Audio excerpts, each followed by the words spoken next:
Welcome, everyone, to the Girlfriend Book Club's monthly discussion. I'm Shelley Emling, the editor of the free weekly Girlfriend newsletter. I'm also the moderator of the Girlfriend Book Club, which now has about 40,000 members. So first of all, I just want to say a shout out to all the Girlfriend Book Club members. Thank you for your support and just being here with us. Guys, month, the Girlfriend Book Club members choose our next monthly book club pick. And for January, they chose The World Played Chess. And you never know how these things are going to go. I have nothing to do with it. So they choose the book. And I got this book. I read it in a single day, and I'm not lying. And I was blown away. And I know you guys are thinking, have you said that before? Maybe I have, but I really mean it this time more than any other. The World Played Chess was amazing. So I'm so pleased that tonight we have the author Robert Dugoni with us for 30 minutes. And I just want to mention that Robert has also written several books featuring Seattle detective Tracy Crosswhite. He's also the author of The Extraordinary Life of Sam Hell, and he's also the #1 Amazon bestselling author of so many other books. It would take me forever to like read through the list. So we're so pleased that Robert could join us tonight. So welcome, Robert. Thank you. Thanks very much. It's very nice to be here. Let me fix my camera here so I'm on the screen. Nice to see you. Nice to see you. Thank you for having me. So for the handful of people out there that haven't read the book, can you just give us like a brief summary of what The World Played Chess is about? Sure. It's really a coming of age story, and it's told from the perspective of 3 young men, which is a little bit different than most coming of age stories. But it's really the story of a young man, Vincent Bianco. He's 18 years old. He's graduated from high school. He just wants to spend an easy summer before he goes off to college, drinking beer with his buddies and having a good time. And he gets a job on a construction crew, and he's working with 2 Vietnam veterans. And one of those veterans begins to go through PTSD. So it's the story of Vincent as an adult, and in the mail, he gets a journal. He opens it up, and it turns out to be the journal of the man he worked with. It's a journal of the year he spent in Vietnam. Vincent now has his own 18-year-old son who he's trying to raise. And the journal becomes basically a tool that he can not only learn what happened to his friend William in Vietnam, but he can use it to help raise his son as his son goes through a very difficult senior year in high school. So I had not really heard that adage before, the world played chess while I played checkers, I think is the whole thing. So how did you find out about that? And what does that mean to you exactly? Well, I hadn't heard about it either, Shelley. I actually was headed down to Palm Springs to play some golf with a friend of mine. And he asked me, what are you working on? And I told him, and he said, oh, it's kind of like that old adage, the world played chess while I played checkers. And I said, excuse me? And he said, the world played chess. And he kind of explained it to me. And I went, wow, that's exactly what the story's about. Right. And so when I wrote the first draft and I turned it in, I put the quote on the inside page, the world played chess while I played checkers. And I attributed it to my friend, Dale Walker. And I got a call from my editor going, who the hell is Dale Walker? But it turns out that quote is not attributed. Really? It's really interesting. And but it really says what the book's about. Is so often in all our lives, whether you're a man or a woman, it doesn't really matter. I mean, so often, you're not even playing the same game. You're playing, you're not even in it, and you don't realize it at the time. Right. And that's what it's really like for Vincent, because he grows up in a bubble. And suddenly he's on a construction crew with 2 young men that didn't grow up in a bubble. Right. They didn't have that luxury. No, I loved it. I just thought, I really relate to that. Like we're not all playing the same game, and we don't even know it sometimes. Yeah. Yeah. So you wove in this book and people that are watching have mostly read the book, I think, but you had 3 different stories going at the same time. You had Vincent as an 18-year-old, Vincent as a father raising an 18-year-old son. You had William in Vietnam. Did you write all those sections apart from each other, separate from each other, and then weave them together? Or did you start at the beginning and just write through the whole thing? Or I'm just curious as how that works. Yeah, so I'm an organic writer. I don't write from an outline. And what I did is I really wrote the story of Vincent, which is the one I was most comfortable with, Right. and his son, and Vincent in his senior year in high school. And I didn't include a journal the first draft, and I gave the book to my son Joe, who's 25, because a lot of the senior year of Bo in the book is my son's senior year in high school when he played football. And I Mhm. wanted my son to feel comfortable that what I was writing about wasn't too close to home. Right. And he came down into my office and he said to me, Dad, I loved it, but I don't know what happened in Vietnam. And I think it would have a lot more resonance to me if I knew what happened to William during that year he was over there, which made him become the person that he was when Vincent started working with him at 18 years of age. So it was really my son's idea. And the difficult part for me, Shelley, was, I didn't serve in Vietnam. I was old enough to certainly remember Vietnam very, very well. And I did work on a construction crew with 2 Vietnam veterans, and they did tell me many of those stories. But I didn't want to look like I was stealing someone else's, Yeah. life experiences. And so what I did is I went and I just researched as much as I could. I mean, I read 15 firsthand accounts of what it was like to serve in the bush. And I really wanted to read books that were not well known, but were really the nitty gritty. I mean, what these guys got into. And then I was very lucky to have a very good friend, Bob Manning. He's 81 years old. He served in Vietnam, and he acted as my technical advisor on all the little details that really brought the book, I think, to life. So I just wanted to mention that I love the fact that faith played a role in this in some way, or quite a big role actually in a lot of ways. Faith, and you don't often see that in modern books these days. So or any mention of God or faith.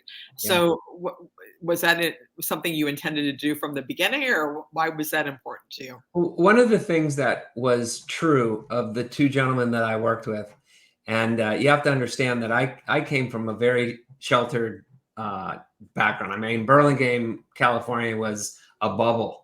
And part of my bubble was Catholic school, Catholic grammar school, Catholic high school. My mother has a very strong faith. And that was always a big part of my life. And here I go to work on a construction crew with these 2 men. And the first thing they tell me is there is no God. Wow. And I'm looking at them like, well, how can you say that? And they said, because when I needed a God most, he wasn't there. And so I don't need him anymore. And they had all these things that were in common, a lot of things that were in common, but that was a big one. And, it had a big impact on me because, I'd never been around people that would express something like that. Yeah. And, so, I think we are creatures of faith. I think it's something like 98% of the world has some faith in some higher being. And to talk to 2 people that no longer believed, that was very impressionable. It made a big impact on me. It would me too at age 18. I can understand that completely. So in the book, I know you tell your son in the book, Bo, who's 18, you give him some advice before he goes off to college, and you're saying, find your passion. If you can find a job in that passion, do it, Yeah. and then you'll never work a day in your life. I mean, that I believe greatly, and I think I've found that myself, but I think you have too. So Very much so. how has that worked? Because I know you used to be a lawyer. So, I mean, how can you just tell us a little bit about your journey, about how you got to following your passion, and now you're not working a day in your life, maybe? Yeah, Because I'm sure you're working very hard every day. I always wanted to write. I was a kid in grammar school that got in a lot of trouble because I couldn't keep my mouth shut. Yeah. And one of the nuns in the 6th grade told my mother she thought I was bored. And so my mother was an English teacher before she started having 10 kids. And she started handing me books to read. So she handed me the Count of Monte Cristo, The Old Man and the Sea, Yeah. The Great Gatsby, To Kill a Mockingbird. And, you know, when I was 12, 13, 14 years old, I was reading all these incredible classic books. And I fell in love. I fell in love with stories. I fell in love with telling stories. I fell in love with lives lived. And it's what I wanted to do. I mean, from that age, I knew I wanted to do it. Now you get into, you get into high school, you get into college, and you get out of college, and, suddenly you're supposed to grow up. And to be quite honest, I chickened out a little bit. I was working for the LA Times, and I had an opportunity to stay there and move to a different bureau, do feature stories. Was this after college or during after college? Yeah. And, there was that thought of, well, but I need to make a living, and my buddies are all going to be lawyers and doctors, and my brothers and sisters are all doctors. And so I kind of chickened out, and I went to law school. And, from the first week in law school, I can remember sitting on the windowsill at UCLA, looking around going, this is not where I want to be. But, I'm a compulsive overachiever, and I admit it. And so I finished, and I had a great career. I worked with these guys down in San Francisco at a firm called Gordon and Reese. And I just loved it. I loved them. I loved the firm. I had a great time, but it wasn't my passion. How long did you do that? So how many years did you do that? 13. Oh, wow. Okay. Well, and I was ready to go at 5 years. I had met my wife, and we had this plan in place, and they surprised me by making me a partner 2 years early. Oh. So I was, just all these things happen. And what I did is I told you a little bit, off camera, I started doing theater. Yeah. And so I started doing theater in San Francisco to sort of satisfy my love of the arts. I finally just reached that point where I just said, it's now or never. And I made the break, and I have a wonderful spouse who stood by me and gave me the opportunity. She supported us for a number of years so that I could make this work. That's so important. Oh my gosh. Okay. So you talk a lot about the book. This really struck me because I grew up in Dallas, Texas. I was a wild child in high school, did a lot of drinking, drove a lot with people that were drinking. So this really struck me. But in the book, you talk a lot about teenagers making their own bad luck and, making bad choices. I mean, were you remembering your own teenage years, or what was that all about? Because I don't see that a lot in books recently about, really reflecting on when those of us back in the 70s and 80s, I'm about the same age as you. Yeah. So we went to high school at the same time, and, people were driving drunk and everybody was crazy. And we were lucky to have gotten out of it alive. I mean, to be honest with you, I feel lucky. There were many times I could have had an accident with something. Yeah. So, yeah, I just thought that was so interesting to me, that part of your book. Yeah, unfortunately, it is. A lot of that is true. I went to an all-boys Catholic high school where drinking and fighting were kind of the thing to do. And you can look at me; I'm not very big, so I wasn't going to be out there fighting. And I was a very moderate athlete. So we would go out at night, and we would buy a case of beer and go to the drive-in. The drive-in with a car, and we didn't have designated drivers, and we didn't have Uber, and we didn't have Lyft, and we didn't have all those things. And, what really struck me was when I started working on that construction crew, and these guys started telling me at basically the same age, they were in the bush in Vietnam, getting shot at. And here I was basically almost, throwing my life away, by doing just stupid things. The story of the drive back from Cal Berkeley, that's a true story.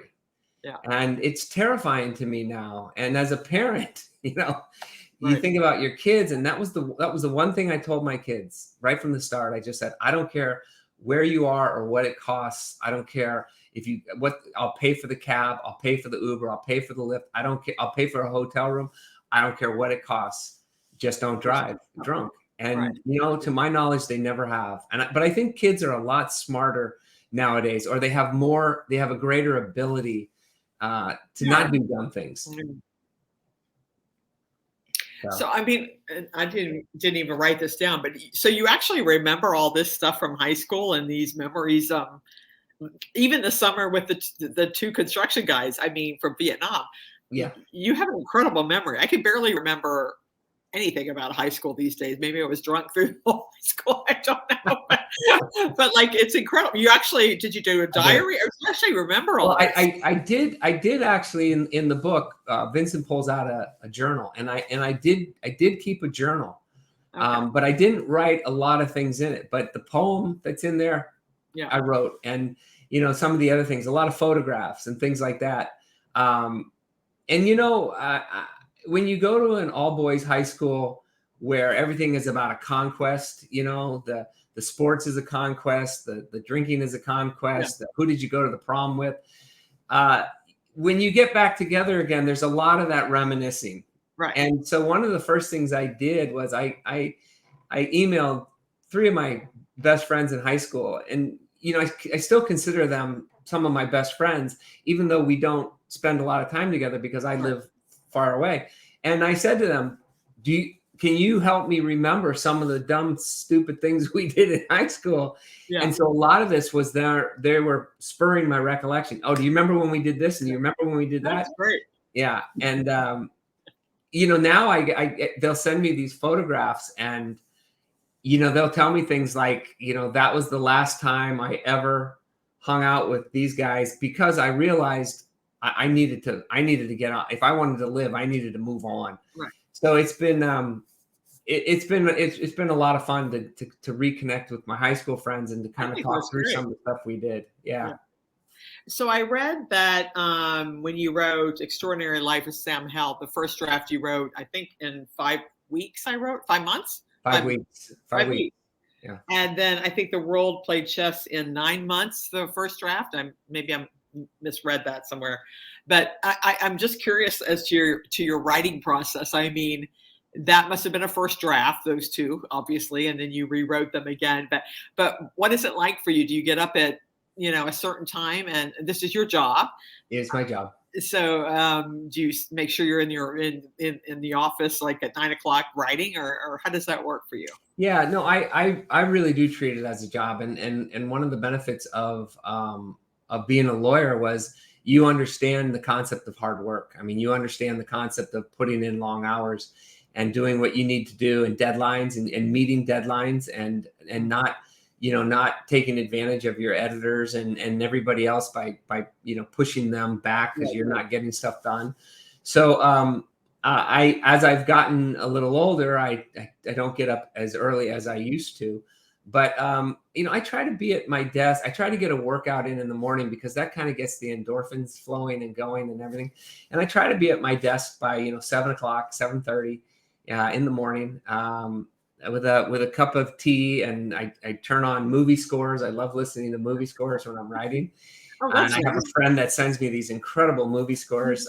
Today I was listening to The Lord of the Rings, and I don't outline, but I Yeah. do a ton of research. Every book I write is got at least one of these binders filled with research. I'm like you. I'm a little more old school, and so I still print out a lot Yeah. of things and underline it and highlight it, and I start to do the research. And that's one of the things that I did with the World Played Chess. Is the reason why it took me longer than it did is because I felt I had a duty to honor the men and women who Mm. served over there by getting it right and making sure the details were right. And that was why my buddy Bob was such a big help to me, because I wanted to get the details right. And some of the nicest emails that I've received have been from Vietnam veterans who said, how did you know this, and how did you know that?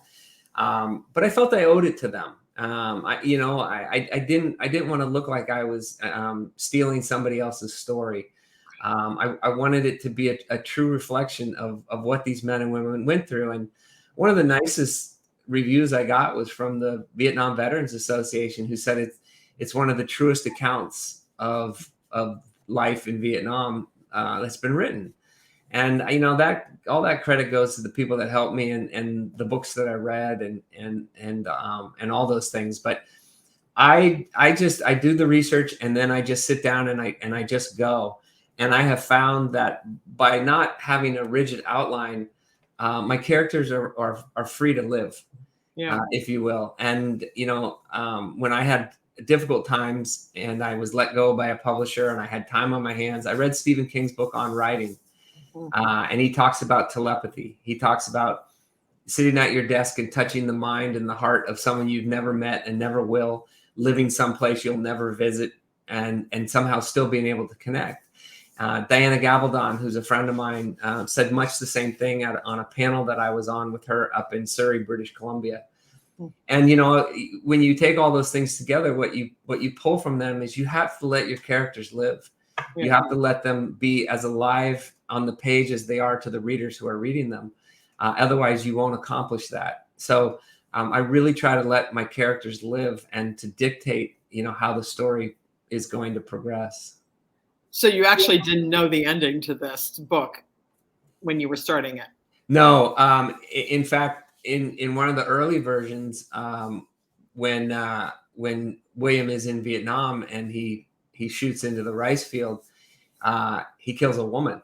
And then as I was finishing up the book, I realized this is a book about young men and coming of age, and it would be much more poignant, if the life he took was a young boy. Right. And so little things like that. I didn't know necessarily where Victor Cruz was going. And I didn't know Victor Cruz was going to become such a big part of the story and such a big part of the book. I never wish for books to be made into movies, but I would love to see who played Victor Cruz. Well, if he ever brought into a movie. I mean, that's one of the questions I'm going to ask the book club later tonight. But I mean, who would you envision being Vincent, Cruz, and also Vincent, the main, character? Yeah.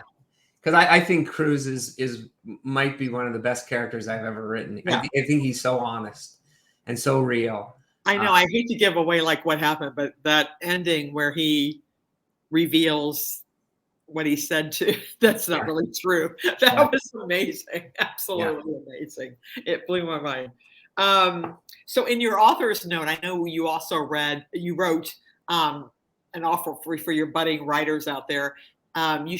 People always say to writers, you should write what you know. And you said, you should write really what you're interested in, which I thought was so interesting. Yeah. So, so writers out there, I guess, write what you're interested in. Yeah. And that comes from a lot of writers that have been very gracious and helpful to me. Writers like, John Lasqua and Steve Barry, some other, Diana Gabaldon, just a lot of wonderful people, Sheldon Siegel, who have helped me along the way, along the path. And, that's something that you'll hear successful writers say is, every single character is of the writer. They can't be anybody but of the writer. So every character created is going to, in some way or form, be a reflection of the author. The good guys, the bad guys, everyone is going to, in some way, be a reflection, of the author. But the story being told will be much more raw and real if it's something that you're interested in when you're writing it. And people say write what you know. Well, I mean, think of all the science fiction and fantasy books that are out there, that are just completely an imagination. Right. And so I think I do think it's really important for wannabe writers out there to write on something that fascinates you. And Vietnam always fascinated me, Shelley. I mean, I have a 1981 copy of Mark Baker's book, Nam. I mean, I bought that, when I was, in college, that I saw it and it was like, oh my God. And I remember reading it and just being freaked out by some of the stories in there. Is this the favorite book? Is this the best book you've ever written, do you think? I would say it's the most ambitious book I've ever written. Sam Hell didn't require as much research and those kind of things. The two of them, though, are probably the closest to my heart. But I'd say that this book is the most ambitious because it was outside of my comfort zone. Right. Because over and over, I asked some of our book club members, what would you like me to ask tonight? And they all want to know, are you going to write more Tracy, Crosswhite? What are you going to do next? Or are you going to write another Sam Hell or the world played chess. What are you What are you doing next? So, Because everybody's on the edge of their seat, to be honest with you. the third in the Charles Jenkins espionage series will be out in February. Okay. And it's called The Silent Sisters. And I really love how that book turned out. One of the taglines is they said he couldn't go back to Russia a third time. Maybe they're right, which I think is just really brilliant. And then the ninth or 10th Tracy book is called What She Found, and that will be out next August. Oh, okay, everybody. And that'll be there. And I my plan is to continue writing Tracy for as long as people are reading it. But I was asked if I would do another lead female character in a legal context. So I am just turned in the first draft, and I'm just rewriting a book with a female attorney named Kira Dugan, who is working as a public defender in her father's law firm because she had to leave the prosecuting attorney's office when a relationship she had there went bad. She swore she'd never work for her father because he's a drinker. He's an alcoholic. Okay. And here she finds herself working for him, and in the door comes a murder trial. Wow. And she has to defend it. And I'm really excited about that. Now, is it going to be a series? I don't know. But I love to write. I love to read everything. I read everything. I love a good story. And my hope is I can continue to write a whole assortment of books. So I just realized looking at the comments from the readers all this time. So sorry about that. But they want to know, is this being turned into a movie? Not yet. No, there's nothing planned at present. But I certainly hope so. I can see this being a movie. Okay. And so I only have a few more minutes, and I really want to ask you these things just personally. So the other thing I loved about this book, besides the faith element and all the other things, is that you talk so much about perspective, about maybe we talked about this before we came on camera, but I've got 3 kids. You've got your 2 kids, and they're talking about the pandemic, and it's the end of the world, and life is terrible. And I keep trying to tell them that it's pretty bad. Yeah, it's pretty bad. But, we have lived through, this country's gone through so many horrific things before. Like in your book, you're talking about 18-year-olds being drafted, going off to Vietnam and getting killed and watching their friends blown up, World War II, World War I, whatever you want to come up with. But I love the fact that you brought that in so much, So, did you feel that was important to do in light of what we're living through right now, especially since you have 2 kids? Yeah, very, very much so, because I was talking to my consultant and Bob, and I said to them, yeah, both my kids have moved home. I feel really bad for them. My daughter isn't supposed to be in college. It's supposed to be the time of her life. My son is just starting work, and he's living with his parents, which I know is not his first choice. And it was Bob, who had served in Vietnam, who said, at the time, he said, Bob, we've been in this pandemic for 3 months. Those young kids spent 13 months with their life on the line every single day. Right. And that's really, it wasn't to downplay what happened to COVID because COVID has been horrible for a lot of people. They've lost a lot of loved ones. But it really was perspective. It's, every generation has something that they have to live through and get through, and COVID might be ours. Right. So I've got 3 more questions really quick, and I want to get through these because we're out of time. I wanted to ask you, what authors inspire you? What are you reading? I mean, I think I saw you mention Kristen Hanna in an interview not too long ago, and we had her on last May on this show. She's fabulous. Yeah, so you've read her books, Great Alone, and I've read her books. I love reading Stephen King, but honestly, Shelley, I just love a good story. I don't care who wrote it. If it's a good story, I'll read it. I read chick lit. I've read women's literature. I've read sci-fi. I've read fantasy. If it's a good story, I will read it. Okay, and I want to know. So in the book, the 2 guys that you work with that summer of 1979. Have you found you're still looking for them, or no? I know where one guy is. I have not yet contacted him, but you're trying. But I do know where he is. Yeah. Okay. And then finally, I just want to know, I mean, what do you do for fun when you're not reading and writing? I mean, what do you do with your family? What do you do on the weekend? What do you like to do to kick back and have a good time? So I love the fish, and I got a buddy with a boat, and I have a boat. So I love the fish, and it's something my son and I and my all of us can do together. And I love the golf. I picked up golf about 3 years ago. I'm terrible at it, and it's sort of a metaphor, I think, for life. What's the definition of insanity? Doing the same thing over and over again without good results. Well, that's golf. And and so I'm having a lot of fun with that. And beyond that, I love spending time with my family. Yeah. In anything, hiking, you name it. If it's something that we can do together, then I enjoy it. Well, before I let you go, I mean, I just want to say, like, now I'm seeing all these comments coming in. I didn't have it on the right screen, but everybody's like, I would love this book to be made into a movie. This would be an excellent movie. My husband served in Vietnam. He's reading it and can really relate all of it, including the concrete and carpentry work that he did after the army. So it's like everybody loved it. So anyway. So thank you so much again for joining us tonight. Everybody's pretty much read it, I think, in this book club, but tell your friends, read The World Played Chess. It's an amazing book, and I read it one day, like I said, and cried during the last half of it, I think. So thank you so much for joining us tonight, Robert, and thank you. It was really such an honor to talk to you. It really was. Oh, it was an honor to be here. Thank you very much. Thank you.